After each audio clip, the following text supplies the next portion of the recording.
Hello everyone. आज हम लोग इरिगेशन इंजीनियरिंग के शॉर्ट क्वेश्चंस को कवर करेंगे। कोशिश करेंगे कि ज़्यादा से ज़्यादा शॉर्ट में हम इसे समझ पाएँ चैप्टर को, जिससे कोई भी टॉपिक छूट ना पाए। सबसे पहला आता है सिंचाई। सिंचाई किसे कहते हैं? खेतों पर फसलों को उनकी मांग के अनुरूप में पानी देना सिंचाई कहलाता है। तो खेतों में जो पानी की आवश्यकता होती है उसे ही सिंचाई कहते हैं। उस पानी को एक निश्चित समयांतराल पर दिया जाता है। तो जितनी उनकी डिमांड होती है उस डिमांड के हिसाब से हम जो पानी देते हैं खेतों को, तो उसे ही सिंचाई कहते हैं। नेक्स्ट टॉपिक आता है सिंचाई की आवश्यकता। सिंचाई की क्या क्या आवश्यकताएं पड़ती है, सिंचाई की आवश्यकता क्यों होती है? तो सिंचाई की आवश्यकता इस वजह से होती है कि कई बार वर्षा समय पर नहीं होती है, इस वजह से हमें सिंचाई की आवश्यकता होती है। कई बार कुछ जगहों पर बहुत कम वर्षा होती है, तो ऐसी परिस्थिति में हमें सिंचाई की आवश्यकता होती है। कई बार वर्षा बहुत ज़्यादा हो जाती है तो पानी को कंट्रोल करना पड़ता है। तो सिंचाई जो एक प्रणाली है जिसमें हमें लिमिटेड पानी देना होता है, ऐसा ही नहीं कि बाढ़ के पानी में सिंचाई हो जाएगी, ऐसा नहीं। तो पानी को कंट्रोल करके देना होता है, इसलिए जिन स्थानों पे अत्यधिक वर्षा होती है वहाँ पे भी सिंचाई की आवश्यकता होती है। अधिक पानी चाहने वाली और नकदी फसलें को उगाने के लिए तथा देश की खाद्य स्थिति को सुदृढ़ बनाने के लिए व्यवस्थित ढंग से सिंचाई की आवश्यकता होती है। तो जो कैश क्रॉप्स होती हैं उनमें पानी बहुत ज़्यादा कंजम्पशन होता है। जैसे कि चावल की खेती है, उसमें पानी बहुत ज़्यादा लगता है। तो कैश क्रॉप्स के लिए भी हमें सिंचाई की आवश्यकता होती है। नेक्स्ट टॉपिक आता है हमारा सिंचाई प्रणालियाँ।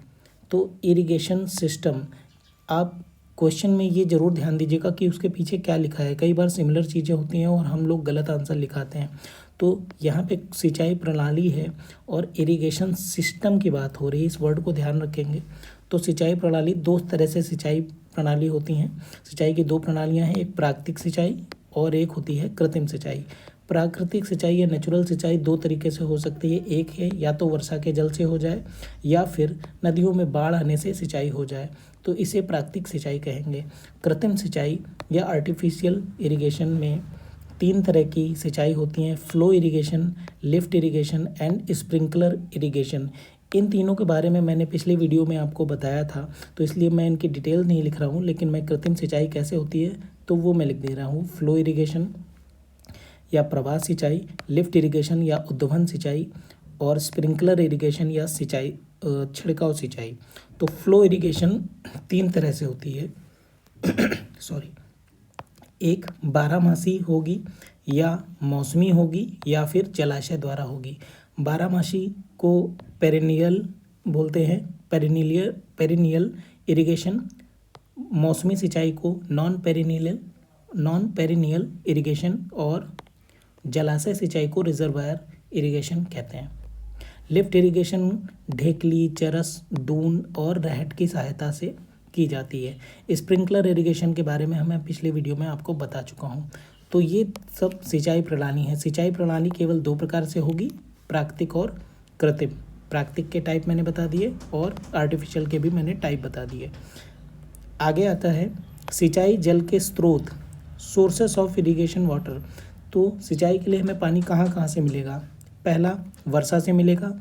प्राकृतिक झीलें, जलकुंड, तालाब और पोखरों से मिलता है। नदी नालों पर बने जलाशयों से मिलता है, नहरों से मिलता है और कुएं तथा नलकूप से मिलता है। तो ऐसे 5 पॉइंट्स आप लिख देंगे तो उससे काम हो जाएगा। अगला आता है सिंचाई के लाभ हानि। सिंचाई के लाभ और हानि मैंने पिछले वीडियो में कवर किए थे, इसलिए मैं इसको छोड़ दे रहा हूँ। फसलों को पानी देने की विधियाँ। फसलों को तीन तरीके से पानी दिया जा सकता है।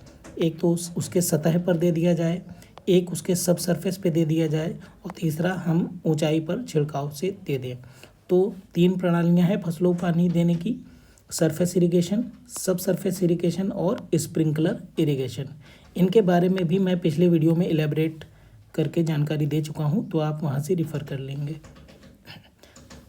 अब सतही सिंचाई विधि, जो सरफेस इरिगेशन होते हैं उसके कुछ प्रकार होते हैं। तो ये 5 प्रकार हैं, वो हमें याद रखना है: फ्लडिंग मेथड, चक मेथड, बेसिन मेथड, फोरो मेथड और कंटूर मेथड।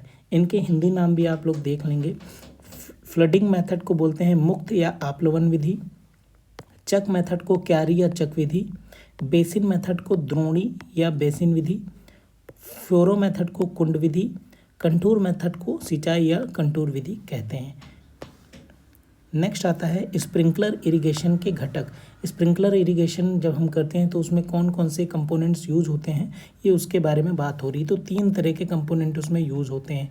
एक कंपोनेंट में प्रेशर क्रिएट करेगा और दूसरे कंपोनेंट जो है वो पानी को ले जाने का काम करेंगे और तीसरा कंपोनेंट जो होगा वो पानी को डिलीवर करेगा खेतों में। तो ये 3 घटक होते हैं। जल दाब जनन इकाई, जल दाब जनन इकाई या प्रेशर जनरेटिंग यूनिट, यहाँ पे प्रेशर पानी उच्च दाब बनाया जाता है स्प्रिंकलर इरिगेशन के लिए कि पानी आगे जा सके या ऊंचाई पे चढ़ सके, तो ये उसकी बात हो रही है। जल वाहक इकाई या वाटर कैरियर यूनिट, ये यूनिट पानी को एक स्थान से दूसरे स्थान तक ट्रांसमिट करेगी। तीसरी जल निर्गम इकाई, यहाँ पे निर्गम माने होता है डिलीवर, तो वाटर डिलीवरी यूनिट। तो छिड़काव विधि की तीन घटक होंगे, प्रेशर जनरेटिंग, वाटर कैरियर और वाटर डिलीवरी, ये 3 यूनिट होंगे। लास्ट है प्रवाह और छिड़काव सिंचाई मेथड में तुलना। तो इसको मैं ऑलरेडी पिछले वीडियो में कवर कर चुका हूँ, आप पिछले वीडियो को देख के समझ सकेंगे। तो ये चैप्टर नंबर 1 पूरी तरीके से यहाँ पे कंप्लीट होता है क्विक रिवीजन के साथ। आपको अगर ये वीडियो इन्फॉर्मेटिव लगा हो तो प्लीज़ इसे लाइक, शेयर और सब्सक्राइब जरूर करें।